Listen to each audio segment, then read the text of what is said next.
मुंबईची मोरारजी गोकुळदास कापड गिरणी आणि सोलापूरची सोलापूर मिल हे कापड उद्योग नरोत्तम मोरारजी यांचे वडील मोरारजी गोकुळदास यांच्या मालकीचे होते. या दोन्ही गिरण्यांच्या व्यवस्थापनाची जबाबदारी तरुण वयातच नरोत्तम मोरारजी यांच्या खांद्यावर आली आणि त्यांचं एल्फिन्स्टन कॉलेजमधील शिक्षण अर्ध्यावरच थांबलं.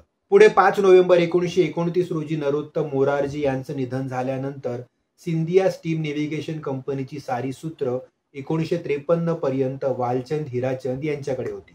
1953 मध्ये वालचंदजींचं निधन झालं आणि कंपनीची सारी सूत्र नरोत्तम मोरारजी यांचे पुत्र शांतिकुमार यांच्याकडे आली. यथावकाश 1980च्या दशकात शिपिंग उद्योग मंदीच्या फेऱ्यात सापडला आणि नरोत्तम मोरारजी यांनी स्थापन केलेल्या त्यांच्या पूर्ण मालकीच्या सिंधिया स्टीम नेव्हिगेशन कंपनीचा कारभार थंडावला. स्वातंत्र्य चळवळीच्या आंदोलनात भाग घेणारा कार्यकर्ता आणि राष्ट्राच्या प्रगतीसाठी व्यवसाय वाढवणाऱ्या उद्योजकाच्या जन्मशताब्दी निमित्ताने 1977 साली भारत सरकारने नरोत्तम मोरारजी यांच्या नावाचं पोस्टाचं एक तिकीट प्रकाशित केलं.